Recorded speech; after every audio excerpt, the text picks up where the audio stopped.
Brian. Thanks very much, Chair. It's an honour to follow my humble friend. I've been here 12 years in a few months, and we're still having this same debate. We're still saying the same things. So I just wanted to give voice to a few constituents who've been in touch with me. My son, 6 in April, was diagnosed autistic. I had to fight to get an appointment with a paediatrician. I can't express to you how stressful this was, and for 2 years, we didn't get any support. We did find some once he started school, but I now pay for this privately, £70 an hour. There's no one place to work out what support is out there. It's all piecemeal. I've learnt far more from other parents of autistic children about available support than through official channels. If support was given beforehand, so many of these mental health difficulties could be prevented. The majority of parents I know of autistic children are burnt out and stressed, even when they have money to provide help. It was apparent at preschool he was experiencing difficulties. He was seen briefly by a speech therapist. He transitioned into primary school, where I still remember that fateful day where he just crumbled. Due to lack of external help, we sought the advice of a child psychiatrist. This cost us thousands. Eventually, we received, with primary school Senko help, admittance into the CAMHS pathway for autism. After many years, we were discharged, dropped from any further care, and given a leaflet with web links for information. Any request for help we've made has been firmly shut down. To navigate the system requires an MSc level of education, legal knowledge, money, we're on benefits, and time, all at an emotional cost to me. Another one. We only get one childhood, and it's proven that it's an impact on the rest of a person's life. I hear so many times of people being turned away from CAMHS and struggling to get support, even when their child is suicidal. Some parents are already stretched to the limit. I can't begin to tell you what a battle it is and how a more global approach would benefit rather than the fragmented system of try the school, try the GP, try CAMHS.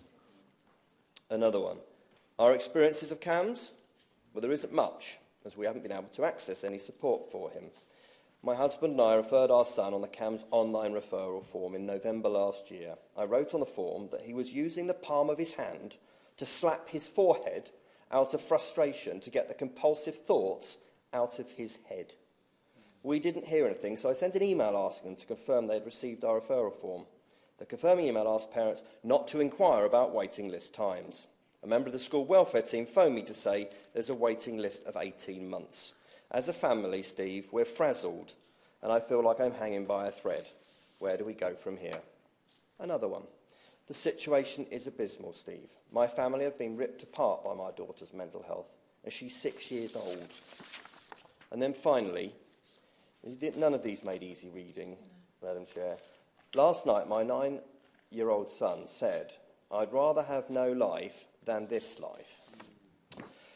So the key threads that I take away from them and all the other emails I've had, and I've had so many, is, as many have said, early diagnosis is what's missing.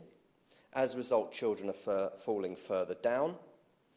They're helped later, and consequently the help they need is significantly more acute. COVID has been a disaster for children and young people's mental health, so let's not compound that now by this constant asymptomatic testing.